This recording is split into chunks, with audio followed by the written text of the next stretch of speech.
Shalom, irmãos, em tempos de angústia vamos falar de esperança. Nós vamos fazer um estudo sobre a vida de Abraão. Desde o momento que ele sai de Ur dos Caldeus, tá? Até o último momento da vida dele, certo? E eu quero começar com vocês a ler passagens bíblicas que falam que ele é o pai da fé, tá? Então, nós vamos ler primeiro Romanos, no capítulo 11, no capítulo 4, no verso 11. Diz assim: E recebeu o sinal da circuncisão como selo da justiça da fé, que ele tinha quando incircunciso. Assim, ele se tornou pai de todos aqueles que creem sem serem circuncidados, para que a eles também seja atribuída a justiça. Bom, o que isso quer dizer? Para quem já conhece um pouco da história, né, de Abraão, que no princípio foi Abrão, tá? Ele saiu da terra de Ur dos Caldeus, Mesopotâmia. Apesar de ser um descendente de Sem, depois nós vamos ler essa genealogia, ele estava numa terra idólatra, tá? Mesopotâmia, um lugar de muita idolatria. Tá? E ele era um incircunciso, Abrão incircunciso. Depois, bem mais à frente, ele vai ser dada a ordem para ele realizar a circuncisão, inclusive ali de Ismael, que já era nascido, né? Juntamente com todos os seus servos. Então é sobre isso que Shaul HaShaliach, né, Paulo está falando aqui. Então, recebeu o sinal da circuncisão como selo da justiça da fé que ele tinha quando incircunciso. Assim, ele se tornou pai de todos aqueles que creem, sem serem circuncidados, para que a eles também seja atribuída a justiça. Vamos ver aqui no caso aqui, vamos ver no grego, né? Porque aqui nós estamos no Novo Testamento. Vou pegar aqui a Peshita, tá? Só pra gente ver aqui, vamos ver como é que tá a Peshita. A Peshita, então. Recebeu o sinal da circuncisão, selo da justiça da fé, que teve quando ainda não era circuncidado, para que fosse pai de todos que creem, estando eles na incircuncisão, a fim de que a justiça lhe seja atribuída. Praticamente a mesma tradução. Depois nós vamos para o livro de Tiago. No capítulo 2, no verso 23. Eu vou colocar aqui na King James, que fica mais fácil para quem ainda não tem intimidade com o hebraico, tá? Fica mais fácil. E a escritura cumpriu-se, a qual diz: E creu Abraão em Deus, e foi-lhe isso imputado como justiça, e ele foi chamado o amigo de Deus. Sobre isso aqui, né, esta questão da fé de Abraão foi quando efetivamente ele vai e leva o seu filho Isaque para ser, entre aspas, sacrificado, tá? Então, é nesse momento que ele é considerado o pai da fé. Nesse momento, ele não saiu de Ur dos Caldeus com esse título, irmãos. Não saiu, tá? Ele teve atitudes de fé, assim como ele teve atitudes de total incredulidade. Nós vamos ver ao longo deste estudo. Mas efetivamente que ele recebe este título de o pai da fé é justamente, né, quando ele leva a Isaque para ser sacrificado conforme a solicitação do Todo-Poderoso, né? Sabemos que efetivamente Isaque não foi sacrificado, né? Mas ele recebe essa titulação nesse momento. O que quer dizer alguém ser pai, né? pai é alguém que gera, né? Gera, dá a sua semente para uma geração, tá? Então ele é considerado pai porque ele é o patriarca de todos aqueles que vão vir a ter fé no futuro, certo? Em Abacuque, no livro de Abacuque, vamos ver então em Abacuque,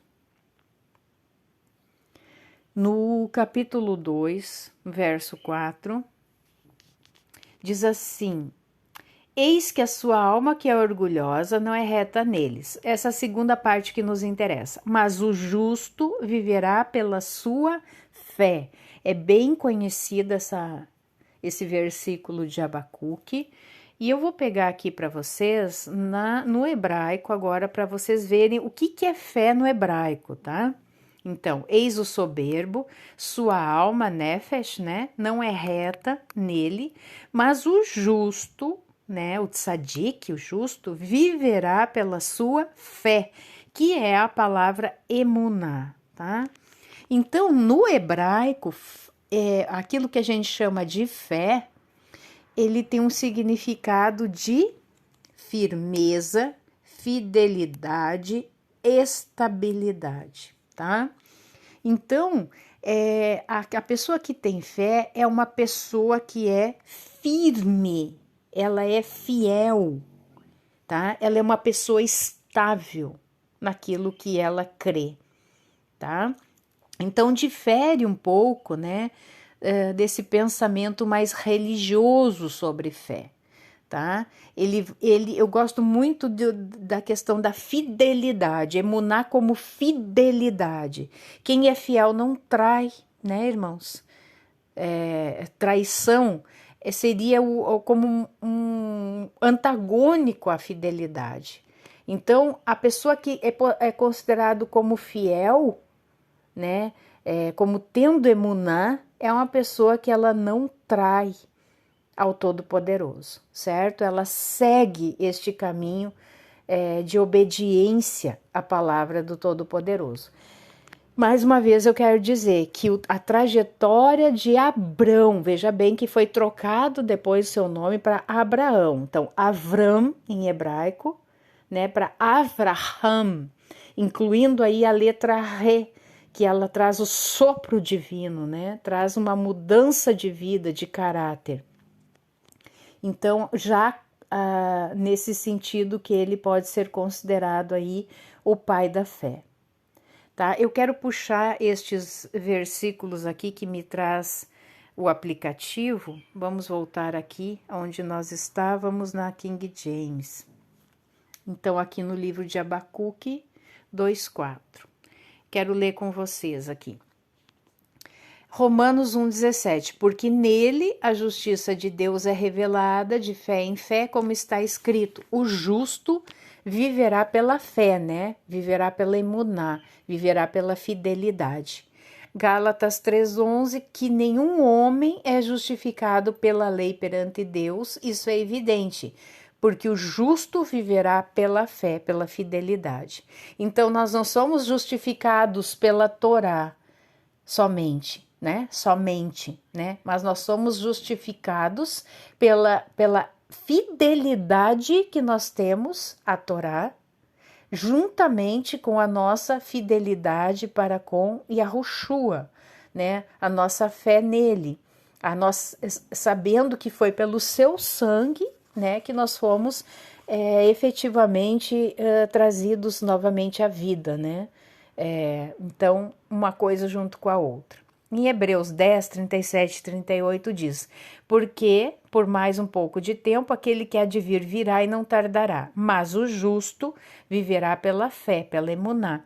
Mas se algum homem recuar, a minha alma não terá prazer nele. Tá? Então, aquele que recua, né, que retrocede, o Todo-Poderoso não tem prazer nisso, né? Hebreus 10, 38 repete novamente aqui o que nós acabamos de ler, tá?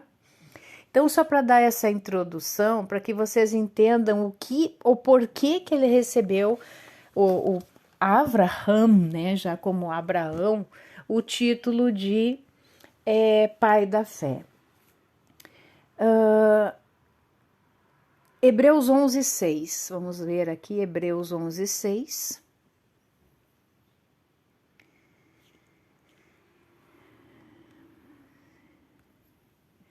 Porém, sem fé, né, sem fidelidade, sem emuná, é impossível agradar-lhe, porque é necessário que aquele que se aproxima de Deus acredita que ele existe e que é galardoador daqueles que diligentemente o buscam. Então, aqui na carta aos Hebreus, né, o autor está dizendo que sem fidelidade, como que vamos agradar ao Todo-Poderoso, né? Tá? Então, a emuná é um ingrediente essencial neste processo de techuvá. Nós, para fazer uma techuvá, para nós nos aproximarmos, né, do Pai, é necessário fidelidade, é necessário emuná, é necessário fé. Então, nós vamos começar efetivamente aí falar sobre a vida, né, deste pai chamado Pai da Fé. Então, nós vamos lá para o livro de Gênesis, no capítulo 11.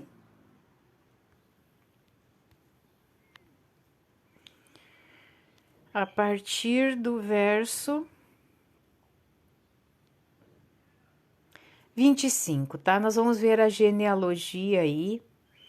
Aqui vai falar da genealogia de Sem, né? Estas são as gerações de Sem, ou Shem, né? Que é um dos filhos de Noé. Não esqueçam, né? De Noah, tá?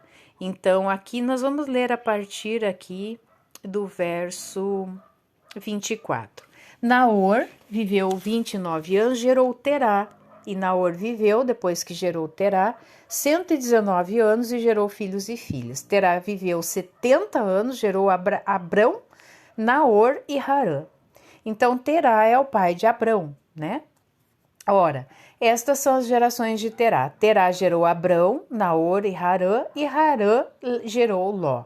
Então, sempre que algum descendente em específico é incluso assim desta forma nas Sagradas Escrituras, é porque mais para frente vai se falar dele ou tem uma relevância, né? Harã morreu antes de seu pai Terá. Então, Terá perde um filho, Harã, né? Harã ainda morreu lá em Ur dos Caldeus. Então, ele morreu na terra do seu nascimento, em Ur dos Caldeus. Abrão e Naor tomaram mulheres para si. O nome da mulher de Abrão, Sarai, e o nome da mulher de Naor era Milca, filha de Harã. E aqui está dizendo que, então, Milca era filha deste irmão morto, né? Então, pai de Milca e pai de Isca. Aqui não fala de Sarai, tá? Isso que é interessante. Eu já quero aproveitar aqui o gancho do versículo para trazer no hebraico para vocês, porque vai ser muito importante lá na frente, tá? O que eu quero mostrar aqui para vocês.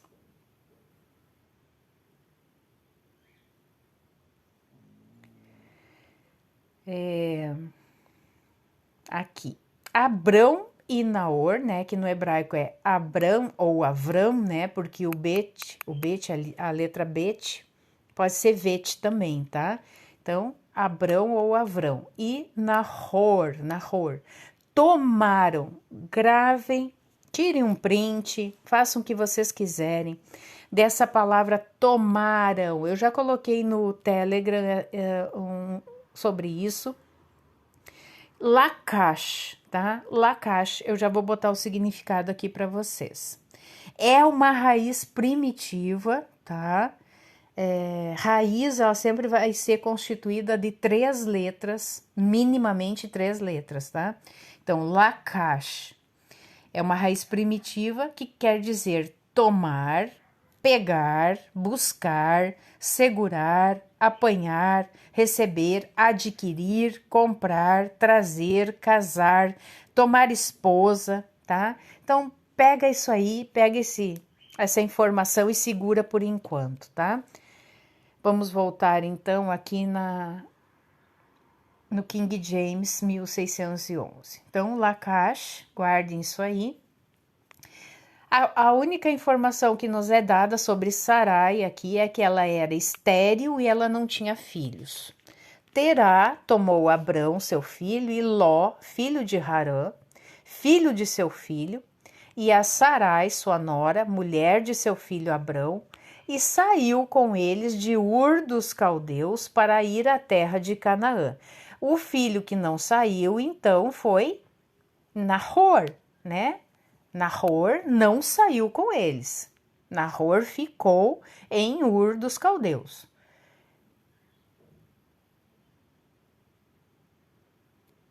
Ó, Terá tomou Abrão, tomou a Sarai, tomou a Ló e saiu de Ur dos Caldeus para ir à terra de Canaã.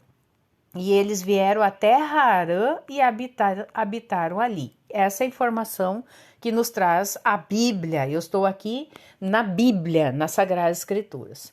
E os dias de Terá foram 205 anos e morreu Terá em Harã, tá? Então, Terá morre em Harã. Capítulo 12. Deus chama Abrão e lhe faz promessas. Ora, o Senhor havia dito a Abrão: sai-te do teu país, da tua parentela, da casa de teu pai, para uma terra que eu te mostrarei. Ele não disse qual a terra que ele ia mostrar. Ele disse, somente sai. Sai daí, porque é uma terra de idolatria, uma terra de paganismo. Então ele tinha que sair deste meio.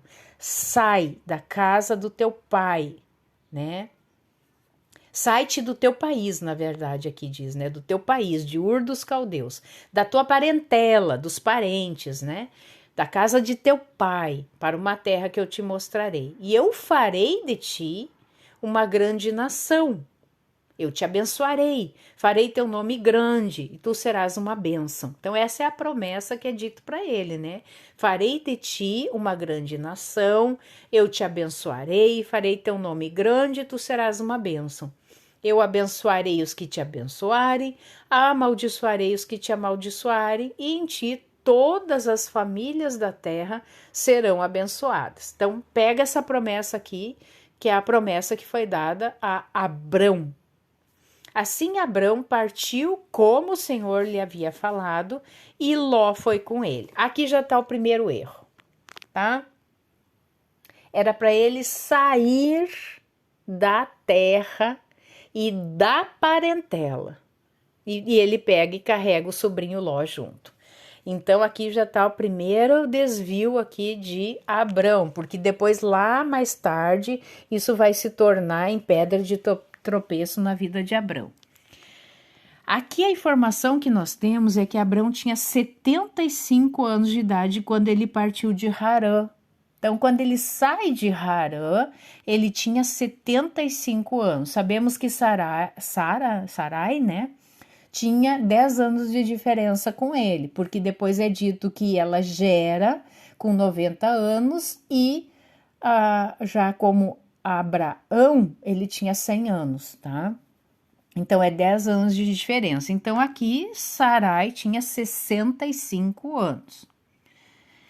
E Abrão tomou Sarai, sua mulher, e Ló, filho de seu irmão, e todas as posses que haviam ajuntado, todas as posses. Gravem essa mensagem também, tá? Ele tinha posses. E as almas que ele tinha obtido em Harã, e eles saíram para a terra de Canaã, para a terra de Canaã eles vieram. Depois, lá na guerra que é travado lá na frente para resgatar Ló daqueles reis, diz que ele saiu com seus servos em número de 318, tá? Então, essa é uma informação, né? Não sei se ele já tinha esses 318 aqui ou se ele depois adquire servos. A única informação é que depois lá ele sai com esses 318 servos. Abrão passou pela terra até o lugar de Siquém, até a planície de Moré. E os cananeus estavam nesse tempo na terra. O Senhor apareceu a Abrão e disse: a tua semente eu darei esta terra. Então, a palavra, até vou trazer aqui no hebraico para vocês. Eu gosto de mostrar, sabe, irmãos? Gosto de mostrar. aqui, apareceu o Senhor, aqui a Bíblia fala, né, quando é Senhor, todo maiúsculo, é Yahuwah. Eles colocam como Yehová, mas é Yahuwah, Yud He Vav He. A Abrão, né, e lhe disse, darei a tua descendência, é aqui que eu quero chamar a atenção de vocês. Descendência é a palavra zerá. Então, zerá é semente, descendência, sêmen, tá? Semente, posteridade, filhos, tá? Então, descendência, semente é zerá, zerá. Então, é descendência. Então, vamos voltar aqui para Bíblia King James 1611. E essa é a promessa que ele dá também. Darei esta terra à tua semente. E ali, então, ele edificou, Abrão edificou um altar ao Senhor que lhe apareceu. Então, este é o primeiro altar que é edificado desde que ele saiu de Ur dos Caldeus.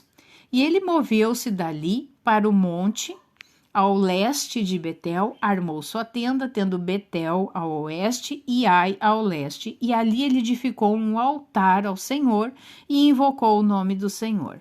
Então, esse é o segundo altar e aqui ele invoca o nome do Senhor. Abrão viajou indo adiante para o sul. O título aqui é Abrão desce ao Egito. E eu quero fazer uma pausa aqui e ler alguns versículos com vocês. Então, nós vamos dar essa pausa aqui em Gênesis 12, no verso 10. E nós vamos agora para Salmos, no livro de Salmos.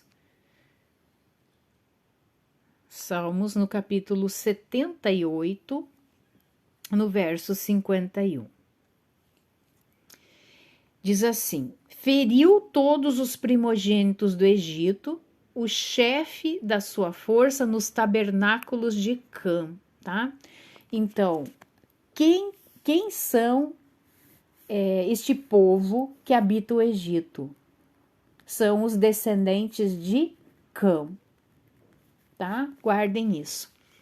Quero mostrar mais um salmo que dá essa referência, Salmo 105, verso 23. Israel também veio ao Egito e Jacó peregrinou na terra de Cã, tá? Então, mais uma vez aqui para dar essa certeza de quem são os descendentes aí que habitam no Egito. São descendência de Cã. No livro de Isaías, vamos para o livro de Isaías, verso 31, que diz assim, calamidade para aqueles que descem ao Egito, buscando ajuda. Só por aqui nós podia parar, tá, irmãos?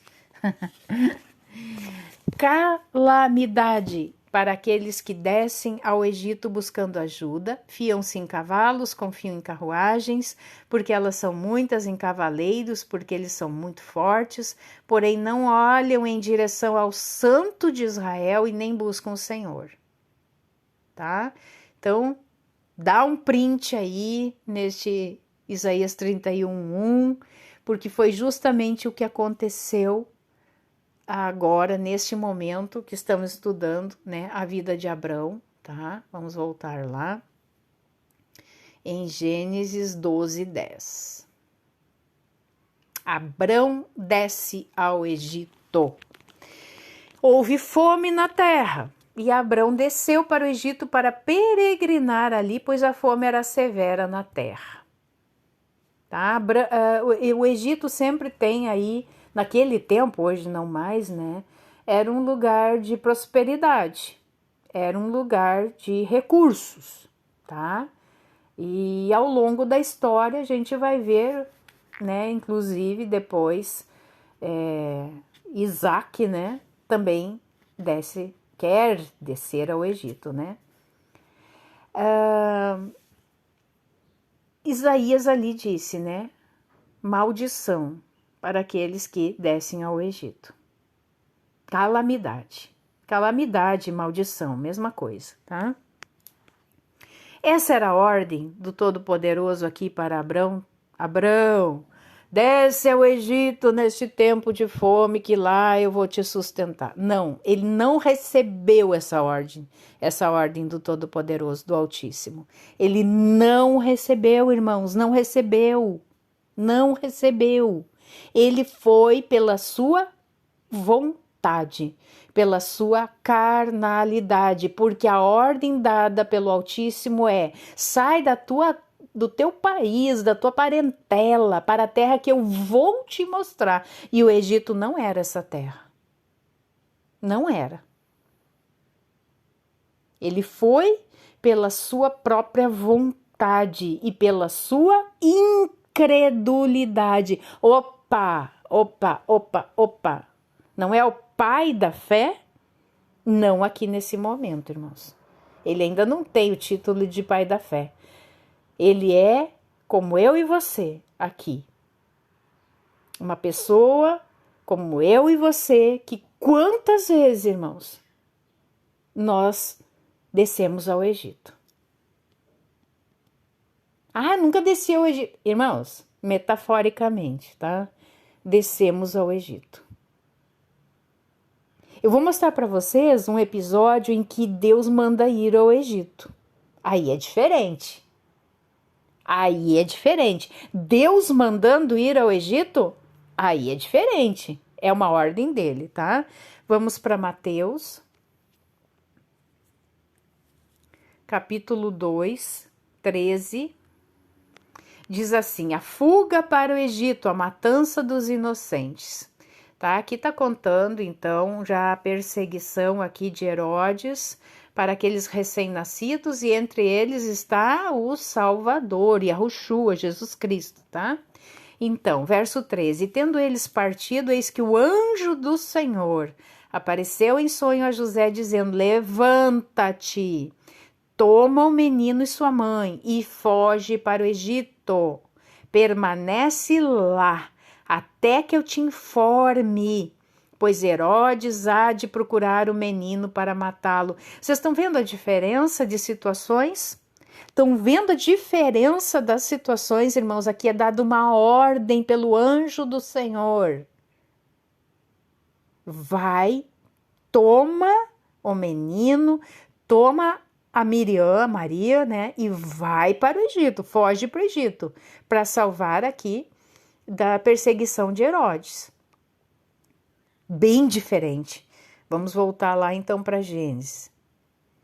Ó, aqui está dito: houve fome na terra e Abrão desceu para o Egito para peregrinar ali, pois a fome era severa na terra. Ele foi sem nenhuma ordem do Altíssimo, porque se tivesse sido ordem do Altíssimo, estaria escrito aqui, irmãos. E aconteceu que quando ele estava prestes a entrar no Egito, ele disse a Sarai, sua mulher: eis que eu sei que tu és uma mulher formosa à vista. Era uma mulher bonita.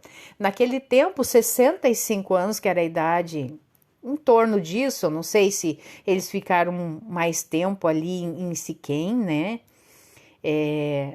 Se tinha passado quanto tempo, mas vamos supor que ficou 5 anos, 10 anos, eu não sei, não é dito aqui, tá?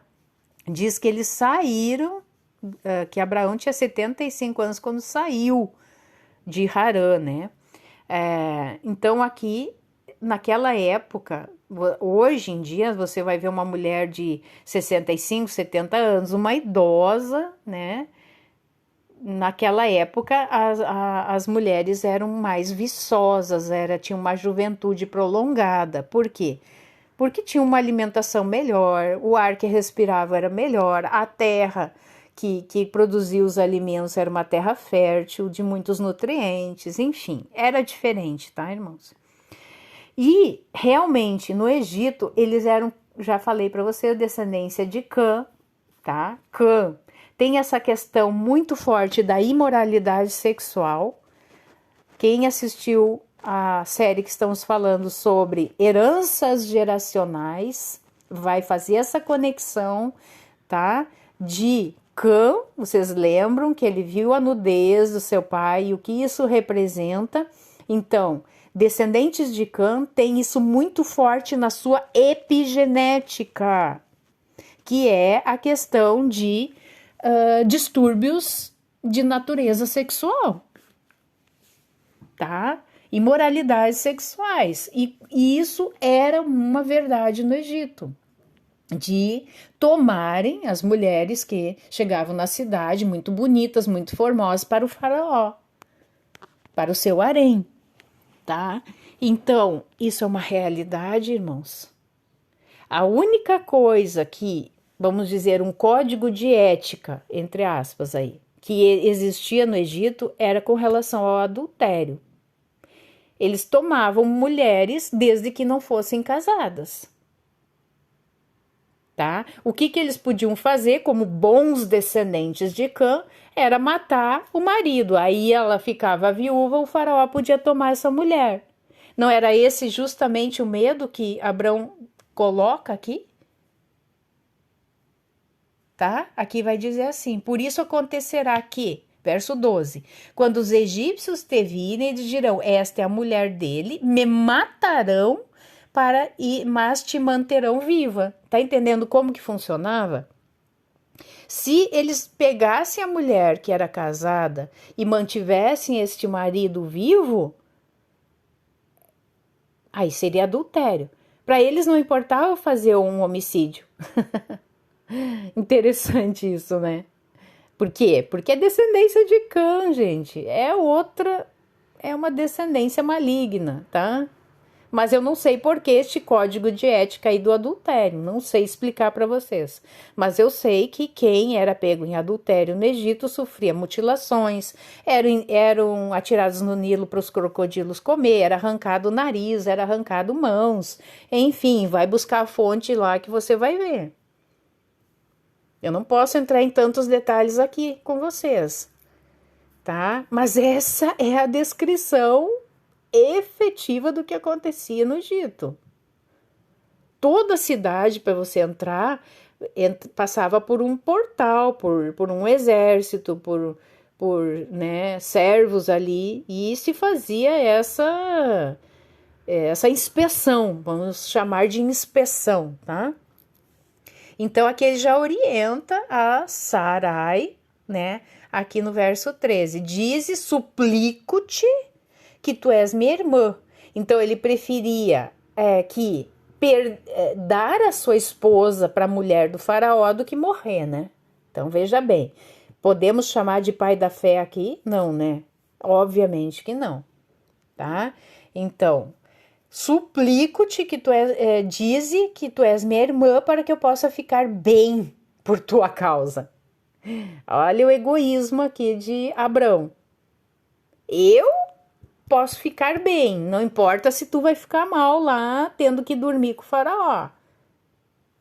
Ai, mas irmã, não, é o que a palavra tá me dizendo aqui, eu não sei como é que tu lê a tua palavra, mas eu vejo claramente isso aqui na palavra. Olha bem, dize, suplico-te que tu és minha irmã para que eu possa ficar bem por tua causa. Eu possa ficar bem, ele queria ficar bem por tua causa. E a minha alma viverá por causa de ti. E aconteceu que quando Abrão havia chegado ao Egito, os egípcios viram a mulher e que ela era muito formosa. Então, realmente, tudo aquilo que ele falou começa a se cumprir aqui. Também os príncipes do faraó a viram e a elogiaram diante do faraó, e a mulher foi levada à casa do faraó. Irmãos, ela foi levada à casa do faraó para quê? Para virar uma estátua num canto? Ela foi levada à casa do faraó para virar faxineira do faraó? Ela foi levada ao faraó para virar cozinheira do faraó? Para que ela foi levada diante do faraó? Irmãos, uma mulher bonita para servir de faxineira? Uma mulher bonita para servir de quê?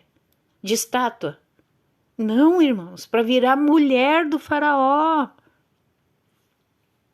Sendo irmã de Abrão, ela podia ser tomada como mulher do faraó.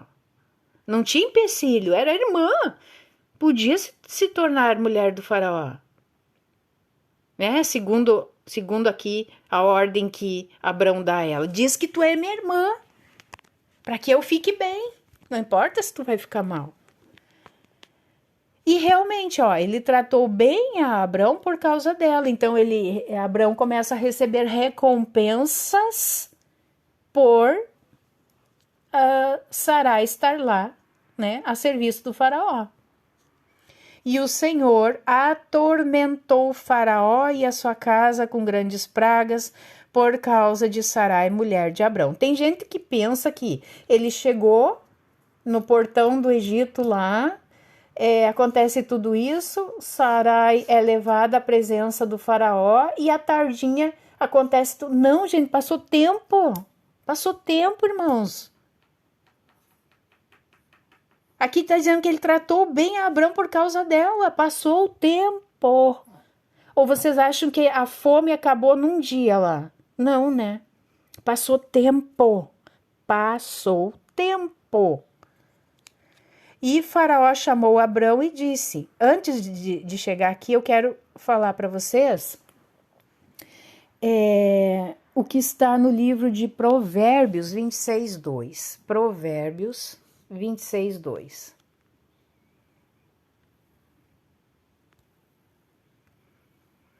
Está escrito na segunda parte do versículo: assim, a maldição sem motivo não virá. Irmãos, gravem isso, é importante isso. Até para o nosso estudo lá das maldições hereditárias, né? Maldição sem causa não vem sobre nós, irmãos. Não existe maldição sem causa nas nossas vidas. A maldição, ela tem que pousar com legalidade nas nossas vidas. Ela só pousa nas nossas vidas, por isso que ele faz essa comparação com o pássaro, tá? Ele precisa pousar em algum momento, tá? E a maldição só vai pousar em nós se ela encontrar pouso. Só se ela encontrar pouso, se ela encontrar brecha. Caso contrário, ela não pousa, tá? Então, a maldição sem motivo, ela não vem na vida de uma pessoa. Por que eu trouxe esse Provérbios? Para explicar por qual motivo que a maldição veio sobre a casa de Faraó. Porque Deus é justo até com Faraó. Até com Faraó ele é justo. Entende? Só veio maldição sobre a casa do Faraó porque ele encontrou motivo para essa maldição acontecer. Como diz aqui, no verso 17. E o Senhor atormentou o Faraó e a sua casa com grandes pragas por causa de Sarai, mulher de Abraão, porque ele ele fez Sarai como mulher, irmãos. Depois, mais adiante, vai dizer isso. Não tem como negar. Como é que o Todo-Poderoso iria mandar pragas, maldição sobre a casa de Faraó sem causa? Sem motivo, irmãos. Não existe isso. Deus não é um juiz arbitrário. Um juiz injusto. Ele pratica justiça, ele tem que achar legalidade para que venha a maldição. Tem que ter legalidade, irmãos. E Faraó, já, né, ali apavorado, chamou Abrão, se deu por conta, que devia ser por causa de Sarai, e disse: o que é isto que tu me fizeste? O que é isto? Por que não me disseste que ela era tua mulher? Então aqui Faraó se dá por conta, porque ele já devia ter esse conhecimento, que maldição sem causa não vem sobre a vida das pessoas, tá? Então ele questiona Abrão, coloca ele na parede. O que é isto que tu me fizeste? Por que não me disseste que ela era tua mulher? Por que disseste, ela é minha irmã, portanto eu a tomei para ser minha mulher. Agora, pois, eis a tua mulher, toma e vai no teu caminho. Lembra lá atrás, quando eu mandei vocês printar? Ali quando Abrão e Nahor tomam mulheres. Qual era aquela palavra lá? Lacar. Irmãos, a mesma palavra aqui, a mesma palavra. Aqui, ó. Por isso a tomei, lacar. A mesma palavra, a mesma, para ser minha mulher, Isha. Ele tomou como esposa, irmãos, ele deitou, ele teve relacionamento sexual com Sarai. Não tem como negar isso, irmãos.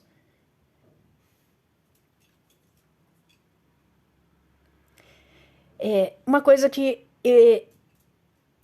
eu preciso falar. Muitos vão se doer com isso, irmãos.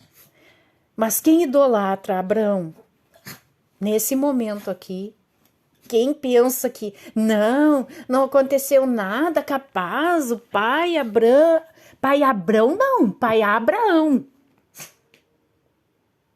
Aqui ele é Abraão, irmãos. Ele é Abraão. Não foi nem mudado o seu nome ainda. Ele desceu ao Egito. Lembra lá Isaías que nós lemos? Calamidade sobre aqueles que decidem descer ao Egito. Calamidade. Então, parem de idolatrar situações, parem de idolatrar pessoas e vamos nos firmar naquilo que a palavra está dizendo. Lembra que Sarai era estéril? Por que ela era estéril, irmãos? Justamente para evitar que ela gerasse aqui de Faraó. Ela só foi gerar quando o filho da promessa. E há um tempo, eu não sei dizer para vocês quanto tempo é, mas o gene, né, a genética do homem, a gente sabe que fica na mulher em cada relacionamento sexual, mas tem um tempo que ela fica, não é uma vida inteira, há um tempo.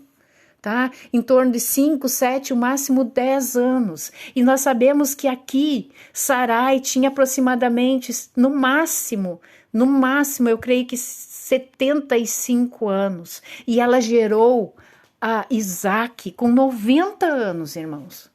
Mas ela era estéril, a palavra já diz que ela era estéril lá atrás, nós já lemos, ela não gerou do faraó, ela não teve isso.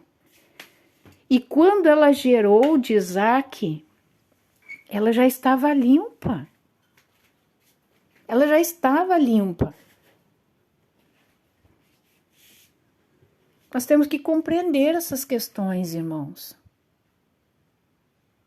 Tá? Então essa palavra lacar é inegável, irmãos. Lacar é tomar por esposa.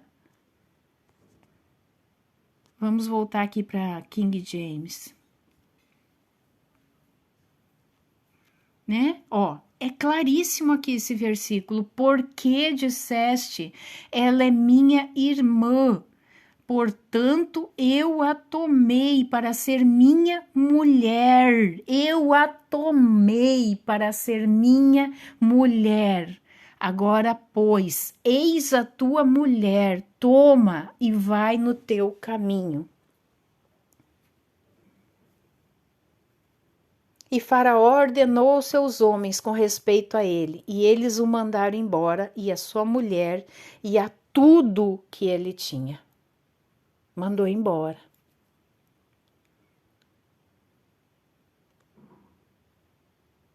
Amém, irmãos? Eu espero, né? Você não quer crer no que eu falei aqui? Fica tranquilo, fica na Shalom, tá? Mas eu tô aqui embasada nas Sagradas Escrituras. E eu tô em Shalom. Vamos continuar o próximo capítulo 13 em outro vídeo, irmãos.